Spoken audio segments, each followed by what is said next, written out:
Hi hello welcome to Aadab TV. నేను మీ journalist Sai.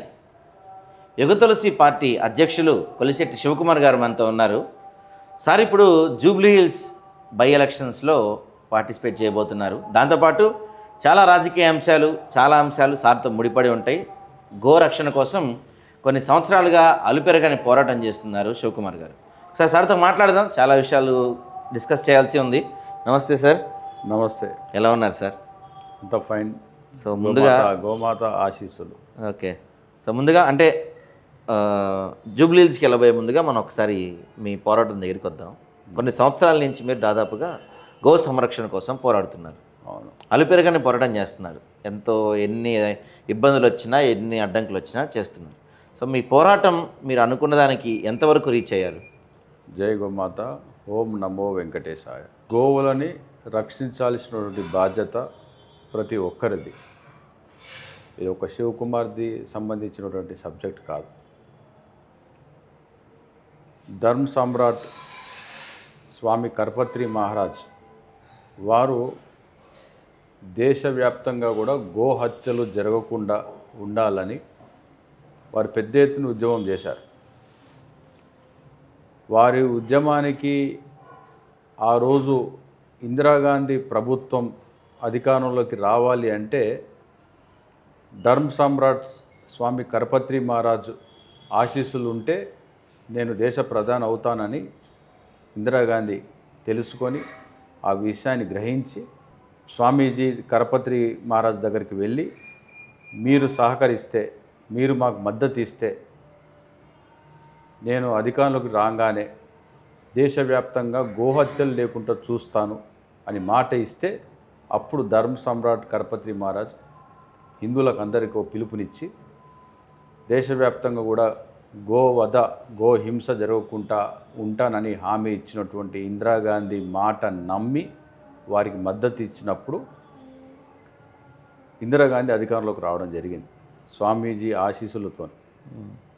మాట ఇచ్చిన తర్వాత మాట తప్పినటువంటి గాంధీ కుటుంబానికి అదే కర్పత్రి మహారాజ్ నీవు నీ కుటుంబం మాట తప్పినందుకు దుర్మరణం పాలవుతారని చెప్పేసి హెచ్చరించడం జరిగింది. పెద్ద ఎత్తున పోరాటం చేసి పార్లమెంట్ ముట్టడికి పిలుపునిచ్చి వేలాది మంది సాధువులు, స్వామీజీలు, చాలామంది మఠాధిపతులు, పీఠాధిపతులు అందరూ లక్షలాదిగా తరలి వెళ్ళి గోహత్యలు ఆగిపోవాలి ఈ దేశంలో, నువ్వు మాట ఇచ్చావు, నువ్వు మాట తప్పావు, ఇది మంచిది కాదు అని చెప్పేసి అందరినీ పార్లమెంట్ నుంచి బయటికి ఈడ్చుకొని రమ్మని చెప్పేసి కర్పత్రి మహారాజ్ స్వయంగా బయలుదేరినప్పుడు ఆ రోజు ఇందిరాగాంధీ అందరిని కూడా కాల్చిపడేయమని చెప్పేసి ఉత్తర్వులు వేయడం జరిగింది. ఓకే. వేలాది మంది సాధువులు, స్వామీజీలు, గోవులు కూడా కాల్పులకి చనిపోయాయి. చాలా భయంకరమైనటువంటి పరిస్థితి ఢిల్లీ వీధుల్లో, పార్లమెంట్ స్ట్రీట్ కానీ ఎక్కడ చూసినా కూడా రక్తం ఏర్లై పారింది. ఇందిరాగాంధీకి కూడా అదే మాదిరిగా మమ్మల్ని ఏ విధంగా అయితే నువ్వు హింసించి కాల్పులతోని, పోలీసులతోని లాఠీ చార్జ్ చేయించి చంపించావో అలాంటి చావే నీకు కూడా వస్తుంది అని చెప్పేసి ఆ రోజు కర్పత్రి మహారాజ్ గారు వారికి శపించడం జరిగింది. ఆ శాపం ఆ కుటుంబానికి తగిలినందుకే దేశ ప్రధాని ఇందిరాగాంధీ కాల్పులతో చనిపోయింది. రాజీవ్ గాంధీ బాంబ్ బ్లాస్ట్లో చనిపోయాడు. సంజయ్ గాంధీ ఫ్లైట్లో క్రాష్ అయ్యి చనిపోయాడు. గోవు శాపం మంచిది కాదు అని చెప్పినప్పుడు కూడా ఈ పాలకులు వినకపోవడం వల్ల దేశ ప్రధానులే చనిపోయారు. ఇప్పుడున్నటువంటి నాయకులకి, ప్రజాప్రతినిధులకి అర్థం కావడం లేదు. గోవులను చంపకూడదు, చంపితే ఏం జరుగుతుంది అనేటువంటిది ఉదాహరణకి మన కళ్ళ ముందే జరిగినటువంటి సంఘటనలు. ఎప్పుడో మన పుట్టకముందు జరిగినది కాదు. ప్రజెంట్ ఉన్నటువంటి పాలకులు, దేశ ప్రధాని శ్రీ నరేంద్ర మోడీ గారికి తెలుసు, అమిత్ షా గారికి తెలుసు, చంద్రబాబు నాయుడు గారికి తెలుసు, రేవంత్ రెడ్డి గారికి తెలుసు. తెలిసి ఉండి కూడా గోవుకు సంబంధించినటువంటి ప్రత్యేక చట్టాలు ఉన్నప్పటికీ కూడా వీళ్ళు చంపడానికి అన్ని అనుమతులు లీగల్ కాదు, ఇల్లీగల్గా అనుమతులు ఇవన్నీ. అంటే పోలీసుని చూసి చూడడం ఉండమని చెప్పడం, పట్టించుకోకపోవడం, ఆ సబ్జెక్ట్ని చాలా లైట్నర్గా తీసుకోవడం. ఓకే. ఈరోజు ఎంతవరకు దారి తీసిందంటే దేశంలో బీఫ్ ఎక్స్పోర్ట్ నెంబర్ 1 దేశం ఏది అంటే భారతదేశం అని చెప్పుకున్నటువంటి ఈ భారత్ మాతకే దక్కింది. ఓకే. అయితే సార్ దీంట్లో ప్రధానంగా మనకు వినిపించేది ఏంటంటే ఇప్పుడు గోహత్యలు జరుగుతున్నాయి. మీరు చెప్పినప్పటి నుంచి ఈరోజు వరకు నాకు తెలిసి అయితే ఏం తగ్గలేదు. ఎంతోమంది పోరాటాలు చేస్తున్నారు, చాలామంది పోరాటం చేస్తున్నారు, ఎంతో ట్రై చేస్తున్నా కానీ గోహత్యలు ఇంకా జరుగుతూనే ఉన్నాయి, ఎక్కడా తగ్గట్లేదు. చాలామంది రాజకీయ నాయకులు, ఉదాహరణకి బీజేపీయే తీసుకుందాం మనం. బీజేపీకి ఏదైనా ఎలక్షన్స్ వచ్చినప్పుడు హిందూ సోదరులకు చాలామందికి ఏదైనా పండగ వచ్చినప్పుడు తప్ప మిగతా టైంలో గో వధ జరుగుతున్న విషయం గుర్తు రావట్లేదు. కేవలం ఒక రాజకీయ అవసరాల కోసం, ఓట్ల కోసం, మతాల మధ్య విద్వేషాల కోసమే గోవుని వాడుకుంటున్నారు తప్ప నిజంగా హిందువులు ఎవరికీ గోవు మీద ప్రేమ లేదు అనేది చాలామంది వాదన. ఏమంటారు సార్ మీరు దీని గురించి? హిందువుల అందరికీ గోవు పట్ల కమిట్మెంట్ ఉంది, భక్తి ఉంది, భావన ఉన్నది. గోవుని పోషించడం వేరే, గోవుని పూజించడం వేరే. పూజించడం వల్ల సమస్యలు పరిష్కారం కావు, పోషించడం వల్ల మన సమస్యలు పరిష్కారం అవుతాయనేటువంటి విషయం ఫస్ట్ తెలుసుకోవాలి. భారతీయ జనతా పార్టీ మీరు చెప్పినట్టుగా ఎలక్షన్స్ ముందే ఏదో ఒక అంశాన్ని ఎత్తుకోవడం, దాని అడ్వాంటేజ్గా తీసుకోవడం అనేది మనం అందరం కూడా చూస్తున్నాం. ప్రజలు కూడా గుడ్డిగా నమ్మి వారికి ఓట్లు కూడా వేస్తున్నారు. మన బక్రీద్కి ఒక్క ప్రజాప్రతినిధి కూడా తెలంగాణలో 8 మంది ఎమ్మెల్యేలు, 8 మంది ఎంపీలు గెలిచినటువంటి తెలంగాణ రాష్ట్రం నుంచి ప్రాతినిధ్యం వహిస్తున్నటువంటి వీరు, మేము మన యుగ తులసి ఫౌండేషన్ నుండి మా ప్రతినిధులు స్వయంగా వెళ్ళి మన కిషన్ రెడ్డి గారిని కలవడం జరిగింది.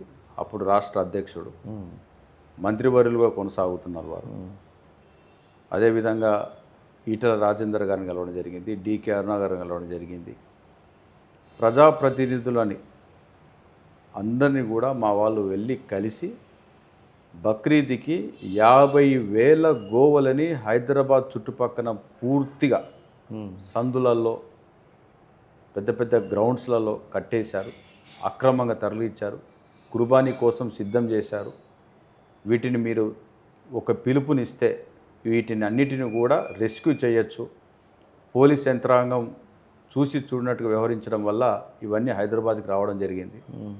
రేవంత్ రెడ్డి ఆదేశాలు సరిగా ఇవ్వకపోవడం వల్ల ఎలక్షన్స్ కంటే ముందు రేవంత్ రెడ్డి గారు మాట్లాడిన మాటలు, ఆ వీడియోస్ ఇప్పటికీ మనం సోషల్ మీడియా చూడొచ్చు. గోవుకి నా తల అడ్డం పెట్టి నేను గోవు తలని నరకకుండా చూస్తా అని చెప్పడం జరిగింది. నామినేషన్ వేసే ముందు కూడా దంపతులు ఇద్దరు కలిసి, రేవంత్ రెడ్డి గారు వారి మిసెస్ కలిసి గోవు చుట్టూ ప్రదక్షిణ చేశారు.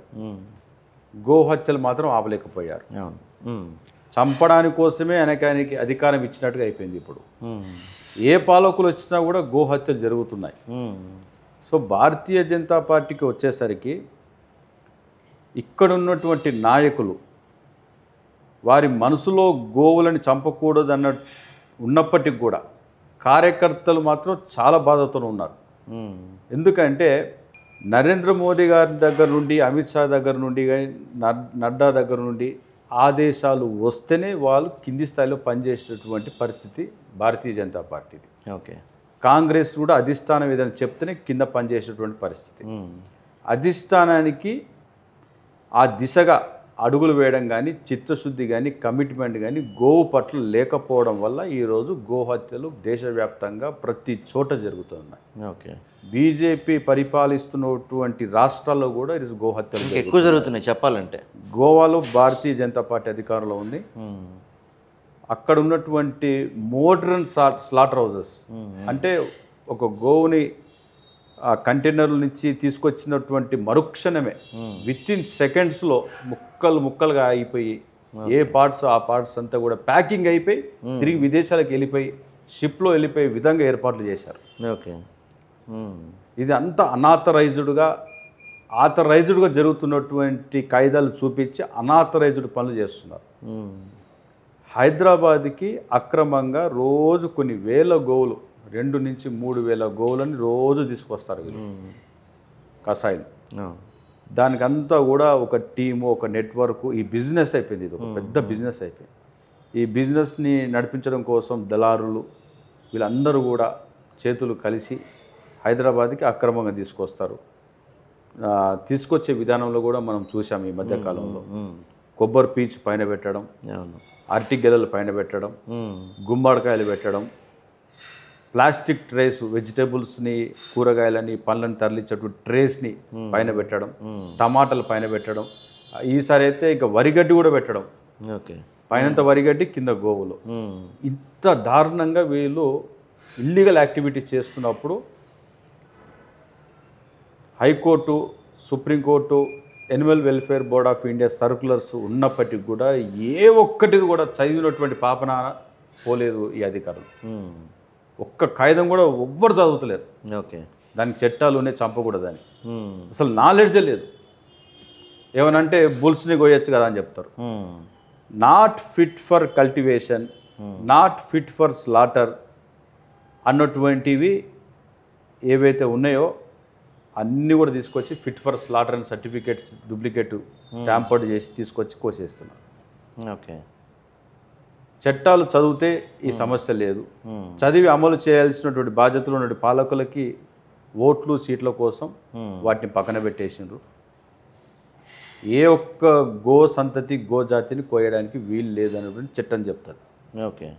చాలా క్లియర్గా ఉన్నాయి ఇన్స్ట్రక్షన్స్. అన్ఫిట్ ఫర్ కల్టివేషను, ఇంకా పూర్తిగా ముసలిది అయిపోయి ఇంకా దేనికి పనికి రాదు అన్నప్పుడు మీరు దాన్ని fit for slaughter and certificate ఇచ్చి కొయ్యాలి తప్ప ఓకే కొయ్యకూడదనే ఉన్నది వాస్తవానికి. ఏ ఒక్క గోవంశం, గోజాతిని కొయ్యడానికి వీలు లేదు. అది మీ ఆదాబ్ టీవీ ద్వారా మరొకసారి తెలియజేస్తున్నాను. ఓకే. భారతదేశంలో ఏ నలుమూలలో కూడా ఒక్క గోవుని కానీ, గోజాతిని కానీ, గో సంతతిని కానీ కొయ్యకూడదు. ఓకే. అయితే గతంలో కాంగ్రెస్ పార్టీ కానీ ఇప్పుడు బీజేపీ కానీ దాదాపుగా మన దేశాన్ని ఈ రెండే ఎక్కువ కాలం పరిపాలించింది.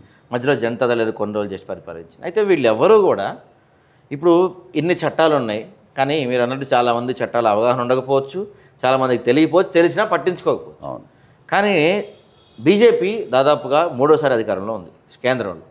ఒక చిన్న వాళ్ళు ఒక జీవో తీసుకొచ్చి, ఒక చట్టం తీసుకొచ్చి ఆవుని జాతీయ సంపదగా ప్రకటిస్తే అసలు ఇంత పెద్ద గొడవే ఉండదు.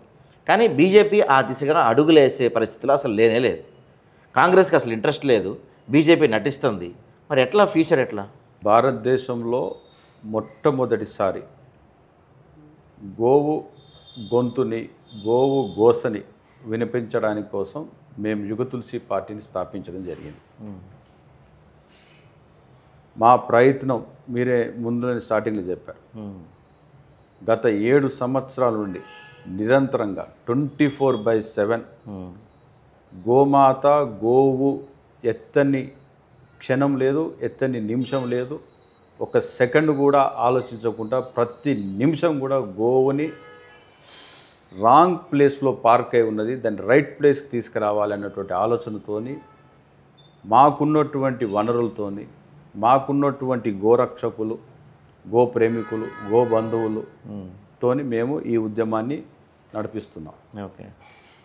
చివరికి ఇది నరేంద్ర మోడీ గారి దృష్టి గోవుని జాతీయ ప్రాణిగా ప్రకటించాలని తిరుమల తిరుపతి దేవస్థానం తీసుకున్నటువంటి నిర్ణయం, తీర్మానం, దేశవ్యాప్తంగా ఉన్నటువంటి స్వామీజీలు, మఠాధిపతులు, పీఠాధిపతులు అందరూ కూడా లిఖితపూర్వక సంతకాలు చేసి నరేంద్ర మోడీ గారికి పంపించినటువంటి పత్రం వారి దృష్టికి వెళ్ళాలని మొన్న జరిగినటువంటి 2024 పార్లమెంట్ ఎలక్షన్స్లో వారణాసి నుండి యుగతులసి పార్టీ అభ్యర్థిగా నేనే స్వయంగా పోటీ చేయడం జరిగింది. అక్కడ నా మీద కూడా అక్రమ కేసులు పెట్టారు. ఓకే. బీజేపీ నాయకులు విత్డ్రా చేసుకొని వెళ్ళిపోవాలి, మీరు ఇక్కడి నుంచి ఉండడానికి వీల్లేదు, మీ వల్ల మాకు ఇబ్బంది కలుగుతుంది అని ఓకే తీవ్రమైనటువంటి ఒత్తిడి తీసుకొచ్చారు. వారు ఏ రకమైనటువంటి ఒత్తిడి తీసుకొచ్చారనేటువంటి విషయం మీకు చాలా క్లారిటీగా తెలవాలంటే కిషన్ రెడ్డి గారిని, లక్ష్మణ్ గారిని అడిగితే తెలుస్తుంది. కేంద్రంలో ఉన్నటువంటి అమిత్ షా గారు, నడ్డా గారు, మోదీ గారికి అత్యంత సన్నిహితులు వారణాసిలో నన్ను వచ్చి సంప్రదించడం కూడా జరిగింది. ఆయన కూడా నేను ఒకటే వారికి చెప్పడం జరిగింది, నా చేతి మీద గోమాత రాష్ట్రమాత అని ఉంటుంది, జై గోమాత అని ఉంటుంది. ఇది పచ్చబొట్టు నేను గేయించుకుంది, ఇది వారికి నేను చూపించిన. ఈ పని చేస్తే నేను వెళ్ళిపోతా అని చెప్పా.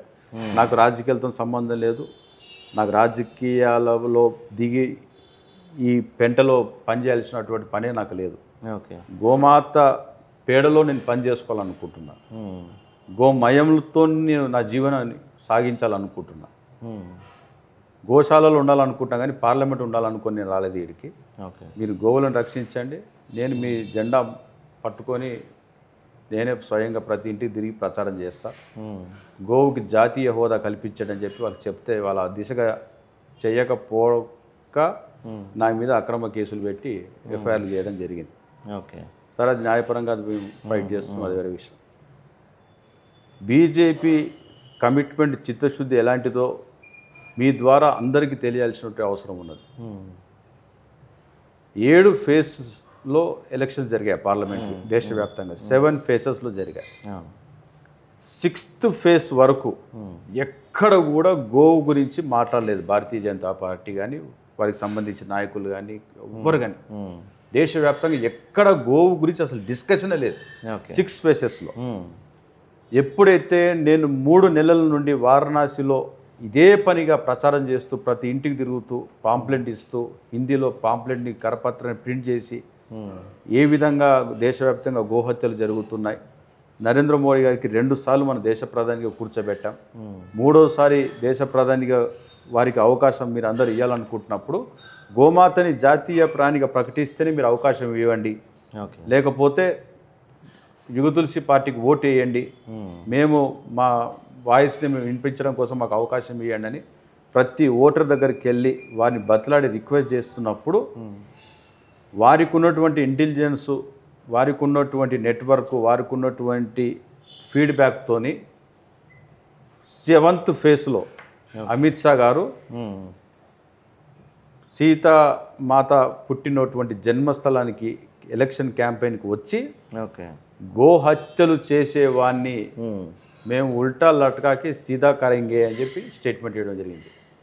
ఈ దేశంలో గోవులని తస్కరీ చేస్తానికి వీల్లేదు, అక్రమ రవాణా చేయడానికి వీల్లేదు, గోహత్యలు పాల్పడిన వాడిని నిర్దాక్షిణ్యంగా చంపేస్తామన్నటువంటి స్టేట్మెంట్ అమిత్ షా గారు ఇవ్వడం జరిగింది. నరేంద్ర మోడీని 3వసారి దేశ ప్రధానిలో కూర్చోబెట్టండి, ఇక దేశంలో గోహత్యలే జరగవని చెప్పడం జరిగింది. మరి సంవత్సరం అయిపోయింది. ఎంత అబద్ధాలు ఆడుతున్నారు గోవు పట్ల వీరు, ఎంత ప్రమాదం చెప్పండి. అంత పెద్ద స్థాయిలో భగవంతుడు మీరు కూర్చొని అవకాశం ఇస్తే ఒక హోంమంత్రిగా మీరు ఇచ్చినటువంటి స్టేట్మెంట్ ఒక్కసారి యూట్యూబ్లో కానీ గూగుల్లో కానీ పేపర్ కటింగ్స్లో కానీ చూడండి. మరి మీరు చెప్పినట్టుగా అంటే ఇంటర్వ్యూ మొదట్లో మీరు చెప్పారు గతంలో ఎవరైతే గోహత్యలు నాపుతామని మాట తప్పారో వాళ్ళు ఎలా చనిపోయారో చూసామని చెప్పారు. మరి ఇప్పుడు కూడా వీళ్ళందరూ కూడా 100కి 100% డిలే అవుతుందేమో కానీ పనిష్మెంట్ ఇచ్చితే తప్పించుకోలేరు. పనిష్మెంట్ అనుభవించాల్సిందే. మోడీ అయినా అమిత్ షా ఎవరైనా అండి, నాతో సహా గోవు కోసం ఏదైనా మాట ఇచ్చి ఆ మాట అనుగుణంగా పని చేయకపోతే వెంకటేశ్వర స్వామి అసొంటిదే గోవు కోసం తన తలాండను పెట్టి తన నెత్తికి గాయం పరుచుకున్నటువంటిది కలియుగ ప్రత్యక్ష దైవం వెంకటేశ్వర స్వామి. మనమంతా ఏందండి నీటి మీద బుడగలాంటి వాళ్ళం మనం అందరం. అయితే సార్ ఇప్పుడు నరేంద్ర మోడీ గారు కానీ అమిత్ షా గారు కానీ అందరూ గోమాత శాపానికి గురి కాకూడదనే నా ప్రయత్నం చేస్తున్నా. ఎందుకంటే వారిని అభిమానించేటువంటి కోట్లాది మంది వీళ్ళు హిందువులు కానీ బీజేపీ నాయకులు కార్యకర్తలు కోట్లాది మంది ఉన్నారు. అలాంటి స్థాయిలో ఉన్న వారికి గోశాపం తగలకూడదంటే ఇప్పటికి కూడా వారికి అవకాశం ఉంది జాతీయ ప్రాణిగా ప్రకటించాలని. ముచ్చటగా 3వసారి దేశ ప్రధాని అయినప్పుడు 3 కోటి దేవతలు నిలువైనటువంటి గోవుని జాతీయ ప్రాణిగా ప్రకటించాల్సినటువంటి బాధ్యతలో నరేంద్ర మోడీ గారు ఉన్నారు. అది చేయాల్సిందే. మీకుందా నమ్మకం? కొంచెమైనా ఉందా? ఉందంటే మోడీ గారు చేయకపోతే ఇంక ఎవరు చేస్తారు చెప్పండి? కానీ రాహుల్ గాంధీ చేస్తారా? రాహుల్ గాంధీకి అసలు గోవా అంటే వాట్ ఈస్ దిస్ అంటాడు ఆయన. గోవా అంటే తెలియదు. తెలంగాణలో మనకున్న నాయకులు గోమాత ప్రదక్షిణలు చేస్తారు కానీ గోవుకు మేలు చేయలేదు. ఇప్పుడు మరి గోశాలకు వెళ్ళి గడ్డి పెట్టినటువంటి దాఖలాలు. ఇదే బీజేపీ వాళ్ళు గోవును అడ్డం పెట్టుకొని రాజకీయాలు చేస్తున్నారు కానీ అసలు ఆ దిశగా ప్రయత్నాలు కూడా చేయట్లేదు. వాళ్ళు చేయరండి. పైనుంచే ఆదేశాలు ఉన్నాయి గోవు గురించి మీరు మాట్లాడొద్దని. గోవు గురించి మాట్లాడితే మీ తోక కట్ అవుతుందని చూసారు కదా ఇప్పుడు ఒకటి ఎట్లా చేసిండ్రు రాజాసింగ్ది. అదే ఇప్పుడు మీరు చెప్పారు మనం ఇప్పుడు వారు గోవు గురించి గోమాత గురించి ధర్మం గురించి ప్రజలు మాట్లాడుకుంటారు కాదు, హిందువులు మాట్లాడుకున్న మాటలు ఒక నాయకుని నోటి నుంచి చెప్పడం వల్ల అంటే ఇప్పుడు మీరు ప్రచారం జరుగుతుంది. ఇప్పుడు మీరు ఒక సెన్సేషనల్ ఆలోచనతో ఇప్పుడు మీరు ఒక సెన్సేషనల్ మాట అన్నారు. కేవలం గోవుల గురించి పోరాడుతున్నందుకే రాజాసింగ్ని పక్కన పెట్టినట్టేనా బీజేపీ? 100% అదే కారణం. 100% ఏ సబ్జెక్ట్ అయితే బీజేపీ మాట్లాడకూడదు అన్నటువంటి సబ్జెక్ట్ని ఎవరైనా మాట్లాడితే వాళ్ళ తోక కట్ అవుతుంది. ఓకే. ఇప్పుడు రేపు పొద్దున కిషన్ రెడ్డి గారు కూడా గోవుని జాతీయ ప్రాణిగా ప్రకటించాలని ఎక్కడైనా అన్నాడు అనుకోండి, సాయంత్రం కల్లా ఆయన మంత్రి పదవి పీకేస్తారు. ఇది తెలియని సబ్జెక్టు, కాన్స్పిరెన్సీ ఏది ఉందో భగవంతునికి తెలవాలి, పైన తెలవాలి. అసలు గోమాతని జాతీయ ప్రాణి ఎందుకు ప్రకటించడం లేదన్నట్టు విషయం నరేంద్ర మోడీ గారికి, అమిత్ షా గారికి తెలవాలి. ఈ వీళ్ళకి తెలియదు కింది స్థాయి నాయకులు. తొందరపడి ఏదైనా మాట్లాడినంటే పైనుంచి లెటర్ వస్తుంది సోషల్ మీడియాలోనే, మంత్రి పదవి నుంచి కిషన్ రెడ్డి గారు తప్పించాము అంటే వాళ్ళ కన్సెంట్ తీసుకునే మాట్లాడాలి గోవు గురించి మాట్లాడితే. పార్టీకి నష్టమైనా కార్యకర్తలు ఎంత ఇబ్బంది పడుతున్నారంటే, అరే ఏందన్నా బక్రీద్కి ఇన్ని వేల గోవులు కోసేస్తుంటే ఒక్క బీజేపీ నాయకుడు కార్పొరేటర్ మాట్లాడతలేరు, చేస్తలేరు, ఏంది ఇది అని చెప్పేసి సోషల్ మీడియాలో వాళ్ళ సంబంధించినటువంటి బీజేపీ లీడర్సే సోషల్ మీడియాలో చిన్న చిన్న రీల్స్ చేసి పెట్టడం జరిగింది. మేము పోయి రిప్రజెంట్ చేశాం, దండం పెట్టాం, అన్న మీరు మాట్లాడండి, పోలీస్ కమిషనర్స్కి 3 కమిషనర్స్కి ఫోన్ చేయండి, ఇన్ని వేల గోవులు మీ కార్లో తిరుగుతుంటే మీ కార్ల పక్కనే కనపడుతున్నాయి, చూసి చూడండి, పోకండి, గోమాత శాపాన్ని గురి కాకండి, నెత్తి నోరు కొట్టుకొని మొత్తుకున్నా కూడా ఎవ్వరు పట్టించుకోలేదు. ఏంటంటే పైనుంచి ఇన్స్ట్రక్షన్స్ అట్లున్నాయి. అంటే గోవుల గురించి మాట్లాడద్దు, హిందూ ధర్మం గురించి మాట్లాడద్దు, ఎలక్షన్స్ అప్పుడు తప్ప. ఎలక్షన్స్ అప్పుడు కూడా గోవు గురించి మాట్లాడటానికి అమిత్ షా గారి నోటి నుంచి మాట్లాడాలి తప్ప మళ్ళీ కింది స్థాయిలో మాట్లాడటం కూడా లేదు. బండి సంజయ్ కూడా మధ్య చాలా ఫైట్ చేసేవాడు కదా, మళ్ళీ అది క్యారీ ఫార్వర్డ్ చేసే పరిస్థితులు లేరు. అందుకే ఆయన కూడా పక్కన పెట్టారు అప్పట్లో. నేను చెప్తున్నానండి, భారతీయ జనతా పార్టీ కార్యకర్తలకు ఒక పిలుపునిచ్చి మీ గ్రామంలో ఉన్నటువంటి గోవులు సిటీకి రావద్దు, స్లాటర్ హౌస్కి వెళ్ళకూడదు అన్నటువంటి స్పష్టమైనటువంటి ఆదేశాలు ఇచ్చి ఫస్ట్ ప్రయారిటీ గోవులను రక్షించడమే ప్రధాన లక్ష్యంగా పనిచేయండి అన్నటువంటి ఆదేశాలు బీజేపీ ఇవ్వడానికి సిద్ధంగా ఉంటే తెలంగాణలో గోహత్యలు అనేది తగ్గిపోతాయి. అది వదిలే కానీ సరే. అయితే ఇందాక మీరు మాట్లాడుతుంటే వాళ్ళు అన్నారు, నేను ఇప్పటికి కూడా నేను ఒక భ్రమలో ఉండి మాట్లాడతలేను. ఒక ఆశ, ఒక మాట ఒక నాయకుడి నుంచి మాట్లాడితే ఎక్కడో ఒక కార్యకర్త ఒక 10 గోవులను రక్షిస్తాడని చెప్పి. దీనికి అఫిలియేటెడ్ ఉన్నటువంటి organisations VHP, RSS, Bajrang Dal వీళ్ళందరూ కూడా వాళ్ళు చేసే డ్యూటీస్ వాళ్ళు చేస్తున్నారు క్షేత్రస్థాయిలో. కానీ పొలిటికల్గా జరుగుతున్నటువంటి డ్యామేజ్ని కంట్రోల్ చేయడంలో ఎవరికి దాన్ని ఆపడంలో సాధ్యపడడం లేదు. సో దీన్ని ఒక కమ్యూనల్గా తీసుకెళ్తున్నారు. 2 మతాలకు సంబంధించినటువంటి కొట్లాటకు దారి తీస్తుంది అని చెప్పేసి. కానీ తరలిస్తున్నటువంటి వాడు హిందువు, అమ్మేవాడు హిందువు, ఇచ్చేవాడు హిందువు, కోసేవాడు మాత్రం కసాయి ముస్లిం. కొంతమంది ఉంటున్నారు, కొంతమంది ఉన్నారు. 99% కోసేవారు ముస్లింసే చేస్తున్నారు, మిగతాదంతా కూడా హిందువులే చేస్తున్నారు. వాని గుమ్మం ముందు తీసుకొచ్చి మన గోవును వదిలిపెట్టిపోతుంది మనవాడే. సో అలాంటి వానికి కూడా ఒకసారి దేహశుద్ధి చేయాలి, వానికి చెప్పే విధంగా చెప్పాలి. చెప్పే విధంగా వాళ్ళు వినలేకపోతే ఏ విధంగా చెప్పాలనేటువంటి ఆలోచన మన హిందువులకు బాగా తెలుసు. ఆ విధంగా తగిన శాస్తి జరగాలి. జరిగినప్పుడు గోవుకి కొద్దిగా మంచి జరుగుతుందని ఒకటి నమ్మకం ఉంది. ముందు ఏంటంటే మీరు చెప్పినట్టు ఒక రాజకీయ నాయకుడు చెప్పాడనో ఇంకెవరు చెప్పాడని కాకుండా స్వయంగా హిందువులకే అదొక మూమెంట్ రావాలి, గోవులను అడ్డుకోవాలి అని. రావాలి. మోదీజీ గారి మన్ కీ బాత్లో గోవు గురించి ఏముందో తెలియాలి. మన్ కీ బాత్లో గోకి బాత్ అని చెప్పాలి. ఇప్పుడు చాయ్పై చర్చ అయిపోయింది, గాయపై చర్చ ఉంటుంది ఇప్పుడు భారతదేశంలో. అది మేము బాధ్యత తీసుకున్నాం, చేస్తాం. రైట్. అయితే సార్ ఇప్పుడు సరే, మనం బయట జరిగే గోహత్యల గురించి వింటున్నాం, చూస్తున్నాం, బాధపడుతున్నాం. రీసెంట్గా తిరుమల తిరుపతి దేవస్థానంలో గోశాలలో కొన్ని వందల సంఖ్యలో గోవులు చనిపోతున్నాయి. అదేవిధంగా మనకి వేముల వాళ్ళలో కూడా ఈ కోడెలు ఉంటాయి కదా, ఆ కోడె మొక్కలు ఉంచే గోవులు అయితే అవి కూడా వరుసగా చనిపోతున్నాయి. దీని వెనుక కూడా ఒక పెద్ద కుట్ర దాగి ఉందని ఆరోపణలు వినపడుతున్నాయి. నిజంగా అట్లా ఏమన్నా జరుగుతుందంటారా? అక్కడ గోశాలలు నిర్వహించాల్సింది గోపాలకులు, గో సంరక్షకులు, అధికారులు. గోవు పట్ల ప్రేమ, కమిట్మెంట్ ఉండదు. ఒక వెటర్నరీ డాక్టరు తన చదువుకున్నటువంటి విద్య వైద్యని ఆ ట్రీట్మెంట్ రూపంలో చేయిస్తాడే తప్ప ప్రేమ అటాచ్మెంట్ ఎఫెక్షన్ అని గోవుతో ఉండడం అనేది వేరే. అవును. ఈరోజు శునకాలు కుక్కల పట్ల బెడ్రూమ్లో బెడ్ మీద పెట్టుకొని పక్కన పెట్టుకొని పడుకుంటున్నారు. అవును.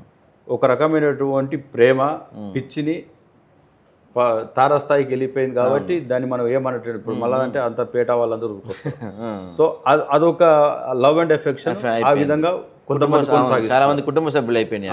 గోవుల పట్ల గోవు అనేది చాలా పెద్ద సబ్జెక్ట్, చాలా పెద్ద సబ్జెక్ట్. ఆకాశం అంతా ఉంది ఆవు గురించి మాట్లాడాలనుకుంటే. శాస్త్రాల నుంచి సనాతన ధర్మము ఇంకా వేదిక లిటరేచర్ కానీ ఇంక ఏదైనా మన స్క్రిప్ట్స్ తీసుకుంటే గోవు గురించి చెప్పలేనటువంటి వాక్యాలు అద్భుతంగా రాశారు. ఓకే. సంస్కృతంలో కానీ ఇంగ్లీషులో కానీ ఇస్కాన్ సంబంధించినటువంటి ప్రభుపాడవ గారు చెప్పినటువంటి మాటలు కానీ రీసెంట్గా సహదేవ్ గారు ఇస్కాన్ టెంపుల్ వారు killing cow is end of women civilisation అని చెప్పేసి ఇట్లా ధార్మికంగా ఆధ్యాత్మికంగా సైంటిఫిక్గా ఎకనామికల్గా ఆరోగ్యం పరంగా హెల్త్గా పంచగవ్యగా ఎన్నో సబ్జెక్ట్స్ గోవు నుంచి లింక్ అయిపోయి ఉన్నాయి. ఓకే. దీన్ని పర్యవేక్షించాల్సినటువంటి బాధ్యత ప్రభుత్వాలు చేయలేవు. ఇప్పుడు రేవంత్ రెడ్డి గారు కూడా నేను గోశాలలు పెడుతున్నా అని చెప్పడం కాదు, వాళ్ళు ఫెయిల్యూర్ అవుతారు. ఓకే. ఎందుకంటే చేయాల్సిన పని అధికారులు కాదు. ఈ అధికారి ఈరోజు ఉంటాడు, రేపు దిగిపోతాడు. అధికారులు మీరు డైరెక్షన్స్ ఇవ్వండి, ఈ ఆర్డర్స్ ఇవ్వండి, చేయాల్సిన గోసేవ చేసేటువంటి టీంని మీరు పక్కన పెట్టుకొని పనిచేస్తే మీరు అనుకున్నట్టు ఫలితాలు వస్తాయి. ఇప్పుడు తిరుమల తిరుపతి దేవస్థానంలో గోవులు చనిపోతున్నాయి, అదేవిధంగా వేములవాడలో గోవులు చనిపోతున్నాయి మీరు చెప్పారు.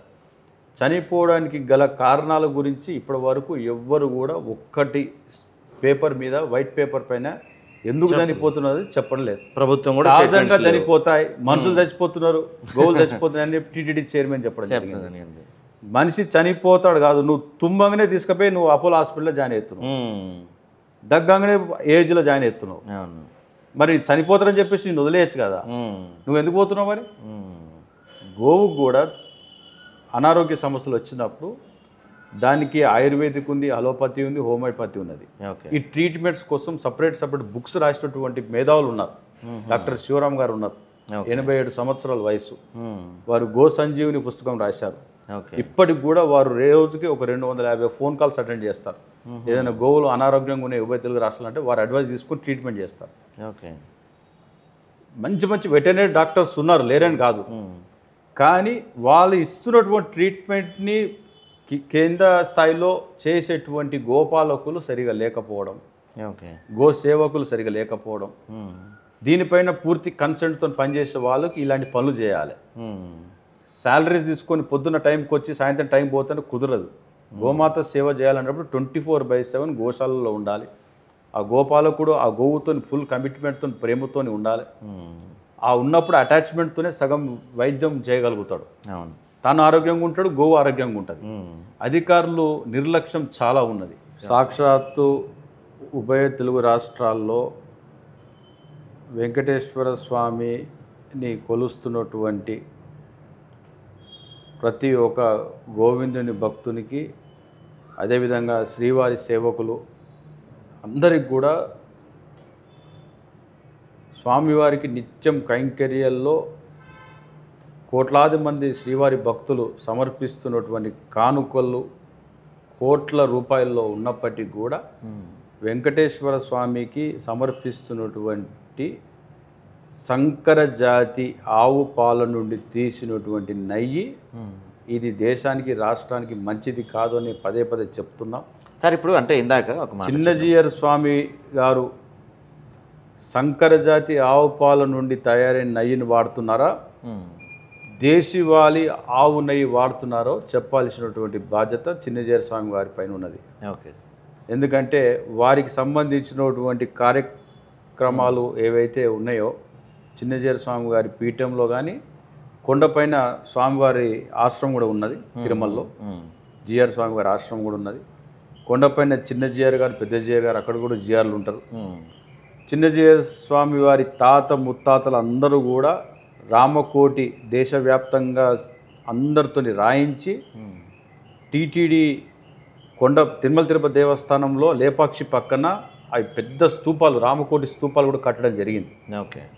సో ఎంతో భక్తి శ్రద్ధలతోని మీరు చేసినటువంటి పనులు మీ తాతగారు మీ తాత ముత్తాతలు అందరూ కూడా ఏది కోరుకున్నారు? దేశవాళీ ఆవు పాల నుండే నెయ్యి తయారు చేసి స్వామివారికి నిత్య కైంకర్యాలకు వాడాలని కోరుకున్నారు తప్ప ఇలా సంకర జాతి ఆవుల నుండి తీసుకొచ్చినటువంటి పాల ద్వారా తయారైన నెయ్యిని తిరుమల కొండపై కాదు, తిరుపతి పరిసర ప్రాంతాలు కూడా కనపడకూడదు.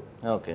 అది అంత అపవిత్రమైనటువంటి పని అని చిన్నజీయర్ స్వామి వారికి కూడా తెలుసు. ఓకే. మరి ఎందుకు వారు మాట్లాడడం లేదన్నటువంటిది మీ టీవీలు ద్వారా పోయి ప్రశ్నించినప్పుడు వారి నోటి నుంచి మాట వస్తే బాగుంటుందని నేను మీ ద్వారా నేను ఆశిస్తున్నాను. సరే, అయితే ఇప్పుడు మామూలుగా అంటే బయట మనం మార్కెట్లో ఎక్కడ కొనాలని అంటే స్వచ్ఛమైన నెయ్యి, దేశీ స్వచ్ఛమైన ఆవు నెయ్యి కొనాలంటే ఎక్కడ చూసినా మనకి మినిమం 3,000 4,000 లేని దొరకని పరిస్థితి. కానీ గతంలో వైసీపీ ప్రభుత్వం ఉన్నప్పుడు వాళ్ళు ఏకంగా 400కో 300కో కిలో నెయ్యి కొన్నారంటే ఇప్పుడు ప్రభుత్వం కూడా మహా అయితే 500 కిలో నెయ్యి ఉంటుంది. అంటే వాళ్ళకి ఇది తెలిసి చేస్తున్నారా లేకపోతే డబ్బులు సేవ్ చేద్దామని చేస్తున్నారా? గత ప్రభుత్వంలో 425 రూపాయల నుంచి ఇప్పుడు 600 వరకు వచ్చింది. రీసెంట్గా జరిగినటువంటి మేలో జరిగిన బోర్డు మీటింగ్లో 600 రూపాయలు కేఎంఎఫ్ కర్ణాటక మిల్క్ ఫెడరేషన్ వాళ్ళకి పేమెంట్ చేయాలని టీటీడీ డిసైడ్ చేసేది. 600 రూపీస్ పర్ కేజీ. 1 కేజీ పాలు 80 నుంచి 90 రూపాయలు అమ్ముతున్నారు. 1 లీటర్ ఆవు నెయ్యి తయారు చేయాలంటే 30 నుంచి 40 లీటర్ల ఆవు పాలు కావాలి. ఓకే. అంటే దాదాపు 2,700 రూపాయలు నీకు ఇక్కడ పాలకే అవుతున్నది. మరి ఇప్పుడు వాళ్ళ 600 నుంచి మేము తయారు చేస్తున్నాం నెయ్యి అంటే అది ఎలాంటి నెయ్యో మీరు అర్థం చేసుకోవాలి. అబ్బో, దారుణం అసలు. అది నెయ్యి కాదండి. సరే, ఇప్పుడు అదే దీంతో పాటు సో వీళ్ళు డబ్బును ఆదా చేయడానికి కాదు, వీళ్ళ జోబుల నుంచి తీసిస్తున్న డబ్బులు కావు. అవునవును. సాక్షాత్తు వెంకటేశ్వర స్వామి నిలబడి తన దగ్గరకు వచ్చినటువంటి భక్తుల కోరికలు నెరవేరుస్తూ ఈ కలియుగ ప్రత్యక్ష దైవంగా వెలిసినటువంటి ఆ వెంకటాచలపతికి సమర్పిస్తున్నటువంటి నెయ్యే కాదని మరొకసారి ఎందుకు చెప్తున్నానంటే డబ్బులు స్వామివారివి. స్వామివారి పైసలను మీరు 1,000 కోట్ల రూపాయలు ఖర్చు చేస్తున్నటువంటి విధానంలో పొరపాటు జరుగుతున్నది. ఒక చిన్న ఎగ్జాంపుల్ చెప్తానండి. రోజుకి 1,00,000 మంది వచ్చేటువంటి తిరుమలకి 6 లక్షల లడ్లు చేయాల్సిన అవసరం ఏముందండి? చంద్రబాబు నాయుడు గారు దీనికి సమాధానం చెప్పాలి, బిఆర్ నాయుడు గారు సమాధానం చెప్పాలి, అక్కడ ఉన్నటువంటి ఈవో గారు సమాధానం చెప్పాలి. నువ్వు క్వాలిటీని ఇంప్రూవ్ చేసుకో, క్వాంటిటీని తక్కువ చేసుకో. 1,00,000 మంది వచ్చే కాడ నీకు రోజుకి 15,000 కిలోల ఆవు నెయ్యి కావాలి. ఈ 5 నుంచి 6 లక్షల లడ్డులు తయారు చేయనీకే. పక్క రాష్ట్రాలకి ప్రసాదాలు పంపించాల్సిన అవసరం ఏముందండి? పక్క రాష్ట్రాల్లో దేవాలయాలు అన్ని కట్టి అంత పెద్ద సనాతన ధర్మాన్ని ప్రమోట్ చేసేటువంటి రాజకీయ నాయకులు వీళ్ళేమన్నా శాస్త్రం తెలియదు, తంత్రం తెలియదు, మంత్రం తెలియదు, ఏం తెలియని వాళ్ళు వచ్చి ఈరోజు పాలిస్తున్నారు తిరుమల తిరుపతి దేవస్థానాన్ని. సంకరజాతి ఆవు పాలన నుండి వచ్చినటువంటి నెయ్యిని పెట్టేదా అంటే పెడుతున్నారు. మనం చెప్పేది ఒకటే, మీరు క్వాంటిటీ ఇంప్రూవ్ చేసుకోవడం అంటే దేశవాళీ ఆవుని ప్రవేశపెట్టండి, భక్తునికి ప్రసాదం లెక్క ఇవ్వండి, లడ్డు సైజ్ తక్కువ చేయండి, వచ్చినటువంటి శ్రీవారి భక్తునికి ఒరిజినల్ నెయ్యితోని దేశవాళీ ఆవు నెయ్యితోని తయారు చేసినటువంటి లడ్డుని మాత్రమే శ్రీవారి భక్తునికి ఇవ్వండి. ఒకటి కాకపోతే 2 ఇవ్వండి. 10 లడ్డులు, 20 లడ్డులు, 30 లడ్డులు, 50 లడ్డులు, ఎమ్మెల్యే ఫోన్ చేస్తే 500 లడ్డులు కార్లలో పాపం వాళ్ళు అటెండర్స్ టీటీడీ అటెండర్స్ మొయ్యలేక వస్తున్నారు వాళ్ళ లడ్డులని. ఈ సంచి పెట్టుకొని చూడండి ఒక్కసారి, మీరు మహాద్వారం కాడికి వెళ్ళి చూడండి, అటెండర్లు సంచులు మోసుకొని పోతుంటారు లడ్డులని. ఆ లడ్డులు ఎన్ని తిన్నా కూడా ఫలితం లేదు. ఎందుకంటే అది దేశవాళీ ఆవు నెయ్యి కాదు. సరే, ఒక చిన్న మాట. అయితే ఇప్పుడు టీటీడీ దగ్గర డబ్బు కొదవే లేదు, ప్రసాదం లెక్కన కాదు సార్, కోట్ల డబ్బులు ఉన్నాయి టీటీడీ దగ్గర. అసలు ఇంకా వాళ్ళ దగ్గర అంత డబ్బులు లెక్క పెడితే సరిపోయినంత డబ్బు ఉంది. స్వయంగా టీటీడీయే గోశాలను మెయింటైన్ చేయలేదు, అక్కడెక్కడ కొనాల్సిందేనా? ఇదే విషయం పైన నేను మార్చ్ 7వ తారీఖు 2024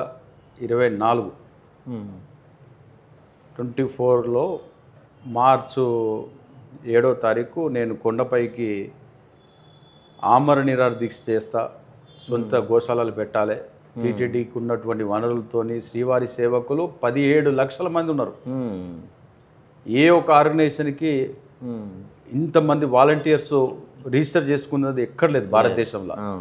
ఒక్క తిరుమల తిరుపతి దేవస్థానానికి 17 లక్షల మంది ఆన్లైన్లో మాకు ఎటువంటి సేవ ఇచ్చినా సేవ చేసుకోవడానికి మేము సిద్ధంగా ఉన్నాం, మాకు అవకాశం ఇవ్వండి అని 17 లక్షల మంది శ్రీవారి సేవకులు రిజిస్టర్ చేసుకుంటే దాన్ని PRO public relation officer TTD ద్వారా వారిని సంవత్సరానికి ఎంతమంది శ్రీవారి సేవకులు టీటీడీకి అవసరమో అంతమంది శ్రీవారి సేవకులని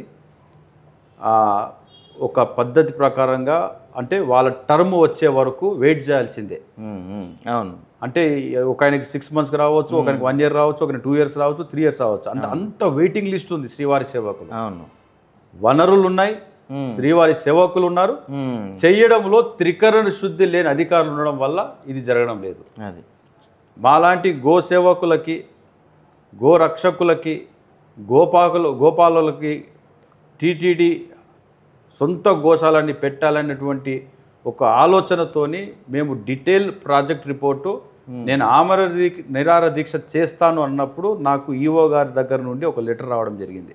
okay, through director SV Go Samrakshanashala TTD నుంచి. ఓకే, మీరు టీటీడీ సొంత మెగా డైరీని పెట్టాలి, గోవిందుని గో మహాధామ పెట్టాలి, సప్తగిరులకి 7 రకాల జాతులతో దేశవాళీ ఆవులని కొండపైకి తీసుకొని రావాలి అన్నటువంటి మీ ఆలోచనని ఒక డీటెయిల్ ప్రాజెక్ట్ రిపోర్టు పీపీటీ ద్వారా తెలియజేయాల్సిందిగా వాళ్ళు నన్ను లిఖితపూర్వకంగా నా లెటర్ రాస్తే నేను ఒక నెల రోజులు డాక్టర్ శివరామ్ గారు ఎప్పుడైతే చెప్పాను, ఇంతకుముందు చెప్పాను, వారి దగ్గర కూర్చొని రిటైర్డ్ వెటర్నరీ డాక్టర్స్ ఎవరైతే చాలా అనుభవం ఉన్నదో వాళ్ళందరి వయసు ఈరోజు 70 నుంచి 87 సంవత్సరాల వయసు ఉన్న వాళ్ళు. ఓకే, వాళ్ళ ఎక్స్పీరియన్స్ మా వయసు, మా వయసే కాదు, టీటీడీ ప్రజెంట్ ఉన్న ఈఓ గారి వయసు కూడా వాళ్ళ ఎక్స్పీరియన్సే. ఓకే, అక్కడ ఉన్నటువంటి జేఈఓ గారు కూడా వాళ్ళ ఎక్స్పీరియన్స్ అంత ఉన్న వాళ్ళ ఎక్స్పీరియన్స్ వాళ్ళకు ఉన్నటువంటి అవగాహన ఎలా సాధ్యపడుతుంది. 15,000 కిలోల ఆవు నెయ్యి కావాలి వెంకటేశ్వర స్వామి లడ్డు ప్రసాదం కోసం అన్నప్పుడు ఒక డీటెయిల్ ప్రాజెక్ట్ రిపోర్ట్ తయారు చేసి నేను టీటీడీకి ఇవ్వడం జరిగింది. ఓకే, ఇచ్చినప్పుడు అక్కడ ఉన్నటువంటి జేఈఓ గారు గౌతమి గారు ఉండే, డైరెక్టరు ఉండే ఎస్వి గో సంరక్షణ, వాళ్ళకి నేను ఇవ్వడం జరిగింది. ఓకే, ఆ డీటెయిల్ ప్రాజెక్ట్ రిపోర్ట్ నాతో పాటు ఎంతమంది అయితే డోనర్స్ ఆవులు ఇవ్వడానికి సిద్ధంగా ఉన్నామో లెటర్స్ రాశారు. మేము దేశవాళీ ఆవులను ఇవ్వడానికి సిద్ధంగా ఉన్నాం, మీరు తీసుకోండి, మెగా డైరీ పెట్టండి అని చాలామంది లెటర్స్ రాశారు. ఓకే, చాలామంది గతంలో డైరీ మెయింటైన్ చేసిన వాళ్ళు, అపారమైనటువంటి అనుభవం ఉన్న వాళ్ళు కూడా ఇది సహకారం అవుతుందా కాదా అని చేసి వాళ్ళు కోఆపరేటివ్ సొసైటీ ద్వారా దీన్ని చేస్తే బాగుంటుంది, టీటీడీ ఓన్గా కోఆపరేటివ్ సొసైటీని ఏర్పాటు చేసి ఫార్మర్స్కి ఈ కౌ అడాప్షన్ అనేది చేసి దాతలు ఇచ్చినటువంటి గోవులని మళ్ళీ మన ఫార్మర్స్కి చేర్చి, ఏదైతే ఇప్పుడు Nandini dairy Karnataka milk federation వాళ్ళు చేస్తున్నట్టు అదే సెటప్ తిరుపతి చుట్టుపక్కలనే చాలా ఈజీగా చేసేటువంటి మెకానిజం మేము తయారు చేసి డీటెయిల్ ప్రాజెక్ట్ రిపోర్ట్ టీటీడీకి ఇచ్చాం. చక్కగా ప్రకృతి కూడా బాగుంటుంది, చూడటానికి అసలు ప్రకృతి కాదు, వెంకటేశ్వర స్వామి కొండ కింద ఉంటాడు, కొండ పైన కాదు. అలాంటి ప్రాజెక్ట్ రిపోర్ట్ మేము తయారు చేసి ఇచ్చాం. కానీ ఈ పాలకుల్లో నేను చెప్పాను ఇంతకుముందు, త్రికరణ శుద్ధి లేదు, ఆ దిశగా ఆలోచన లేదు, ఆవు పట్ల అవగాహన లేదు, ఆవు పట్ల ఎటువంటి కమిట్మెంట్ లేనటువంటి పాలక మండలి అధ్యక్షుడు, అక్కడ అధికారులు ఉండడం వల్ల ఇది సాధ్యపడడం లేదు. రైట్. చంద్రబాబు నాయుడు గారికి డీటెయిల్గా డైరీ ఫీల్డ్లో తనకున్నటువంటి అనుభవం ఇంక ఎవ్వరికి లేదు. అవునవును, జెర్సీ బదులు దేశీ పెట్టి చేయగలిగేటువంటి సామర్థ్యం చంద్రబాబు నాయుడు గారికి ఉన్నది. కానీ మరి వారు ఎందుకో మా ఇంటి దేవునికి ఇంత అపచారం జరుగుతున్నా కూడా ఆపలేకపోతున్నటువంటి నారా చంద్రబాబు నాయుడు గారు దీనికి సమాధానం చెప్పుకోవాల్సినటువంటి బాధ్యత అతి త్వరలో ఉన్నది. అక్కడ ఉన్నటువంటి కూటమి ప్రభుత్వాన్ని ప్రాతినిధ్యంలో భాగస్వాములు అయినటువంటి సనాతన ధర్మ నిరంతర పరిరక్షకుడైనటువంటి పవన్ కళ్యాణ్ గారు దేశీవాళి ఆవు పాలు తాగుతున్నారా, సంకర జాతి ఆవు పాలు తాగుతున్నారో చెప్పాల్సినటువంటి ఆ సనాతన ధర్మ పరిరక్షకుడు పవన్ కళ్యాణ్ గారి మీద ఉన్నది. దేశం కోసం ధర్మం కోసం అని చెప్పేటువంటి భారతీయ జనతా పార్టీ పైన ఉన్నది. మీరు తాగుతున్నటువంటి పాలు, మీ ఇంట్లోకి వస్తున్నటువంటి పాలు సంకర జాతి జెర్సీ ఆవు పాల, లేకపోతే ప్యూర్ దేశీ వాలి ఆవు పాల మీ ఇంటికి ఏ వస్తున్నాయో వెంకటేశ్వర స్వామికి ఎందుకు అవి పంపించడం లేదన్నటువంటి చెప్పాల్సినటువంటి ఈ ముగ్గురు పైన ఉన్నది. చెప్పలేకపోతే వెంకటేశ్వర స్వామి వీళ్ళ నోటి నుంచి ఎలా చెప్పించాలో, ఆ ఉద్యమాన్ని ఎలా తీసుకెళ్లాలో మాకు తెలుసు. మేము మా రూట్లో మేము వెళ్తాం. ఖచ్చితంగా వారి నోటి నుండి దేశీవాలి ఆవులని మేము పెట్టబోతున్నాం అన్నటువంటి ప్రకటన అతి త్వరలో రాబోతుంది అన్నటువంటిది నేను ఆశిస్తున్నా. అది మా ఉద్యమం ద్వారా వెంకటేశ్వర స్వామి ఆశీస్సుల ద్వారా జరుగుతుందని పూర్తిగా మాకు విశ్వాసం ఉన్నది. శ్రీవారి సేవకులు, వెంకటేశ్వర స్వామి భక్తులు ఈ ఉద్యమంలో భాగస్వాములు కండి. మీరు ఎంత స్వామివారి దగ్గరకు వచ్చి మీరు ఎంత సేవ చేసినా ఫలితం దక్కదు. ఎప్పుడైతే దేశీవాలి ఆవు పాలతోనే నిత్య కైంకర్యాలని మీరు స్వామివారికి అందజేస్తారో ఆ రోజే మన అందరికి కూడా మంచి జరుగుతున్నటువంటిది పూర్తి విశ్వాసం నాకున్నది. రైట్. అయితే సార్ ఇప్పుడు మనం ఇటు రాజకీయాల్లోకి వస్తే గోషామహల్లో నిజంగా పెద్ద ఎత్తున పోరాటం చేశారు రాజాసింగ్. గో వదల గురించి కానీ, గోవుల హక్కుల గురించి కానీ ఏదైనా సరే మిగతా మీరు ఇందాక అన్నట్టు రకరకాల కారణాల వల్ల ఆయన పక్కన పెట్టారు. అయితే మరి మీరు బీజేపీకి బుద్ధి వచ్చేలా గోషామహల్ నుంచి కంటెస్ట్ చేయొచ్చు కదా, ఎందుకు జూబ్లీ హిల్స్ ఎంచుకుంటున్నారు? ఇప్పుడు జూబ్లీ హిల్స్లో అక్కడ ఉన్నటువంటి ఎమ్మెల్యే గారు చనిపోవడం జరిగింది. వారి చనిపోవడం వల్ల అక్కడ బై ఎలక్షన్ రాబోతుంది. గోషామహల్ పరిస్థితి వేరే. ఈరోజు జూబ్లీ హిల్స్ విషయంలో కూడా నేను ఒక విషయం చెప్పాల్సిన అవసరం ఉంది. అంటే నాకు ఏది మాట్లాడినా గోవుకు సంబంధించినటువంటి రిలేటెడ్ మాటలు వస్తాయి కాబట్టి, చనిపోయినటువంటి మాగంటి గోపీనాథ్ గారి ఆత్మ వైతరి నది దాటాల్సిందే. ఆ వైతరిని నది దాటాలంటే గోవు తోకను పట్టుకొని వెళ్ళాల్సిందే. సో నేను జూబ్లీ హిల్స్ అనేది ఆ వేదికని మేము గోవులను రక్షించడం కోసం, సంరక్షించడం, నెక్స్ట్ వచ్చే బక్రీద్కి ఒక గోవు కూడా కట్ కావకుండా చూసుకోవడం కోసం, పాలకులను ప్రశ్నించడం కోసం ఆ వేదికని మేము వాడుకుంటున్నాం. మనిషి పుట్టుక నుంచి చావు వరకు గోవు కావాల్సిందే. ఆ విషయాన్ని మీకు నేను తెలియజేయడం జరిగింది. అదేవిధంగా గోషామహల్కి వచ్చేసరికి రాజాసింగ్ గారిని పనిగట్టుకొని ఆ పార్టీలో ఉన్నటువంటి మంది అగ్రనాయకులు వారిని బయటికి పంపించడం కోసం అన్ని విధాల ప్రయత్నం చేసి దాంట్లో వాళ్ళు సక్సెస్ఫుల్గా సఫలీకృతం అయ్యారు. ఒక మంచి ధార్మికమైనటువంటి భావజాలాలు ఉండి హిందుత్వం కోసం పోరాడేటువంటి రాజాసింగ్ గారిని, హిందుత్వం కోసమే మా పార్టీ పుట్టిందని చెప్పుకున్నటువంటి బీజేపీ అలాంటి వాళ్ళని పక్కన పెట్టడం అనేది బీజేపీ సెల్ఫ్ గోల్. గోషామహల్ ఎమ్మెల్యేగా ఉన్నటువంటి రాజాసింగ్ గారు అసెంబ్లీ స్పీకర్ని కలిసి వారి ఒక రిసిగ్నేషన్ యాక్సెప్ట్ చేయమని అడిగినప్పుడు నేను ఆ గోషామహల్ కాన్స్టిట్యున్సీ రాజకీయం గురించి, అక్కడ మేము పోటీ చేస్తామా చేయమా అనే విషయాలను అప్పుడు నేను మాట్లాడతా. ఇది సరైన వేదిక కాదు, సరైన సందర్భం కూడా కాదు. గోషామహల్ కంటే ముందు జూబ్లీ హిల్స్లో జై గోమాత అనే నిదానాన్ని మేము వినిపిస్తాం. అక్కడకి పోటీ చేస్తున్న ప్రధాన రాజకీయ పార్టీలు ఎవ్వరు గెలిచినా ఏం లాభం లేదు, ఏం ఒరిగేది కూడా లేదు. గోవు గెలిస్తే జాతీయ హోదా వస్తుంది గోవుకి అన్నటువంటి పూర్తి నమ్మకంతో పనిచేస్తున్నాం. ఖచ్చితంగా ఈసారి జూబ్లీ హిల్స్లో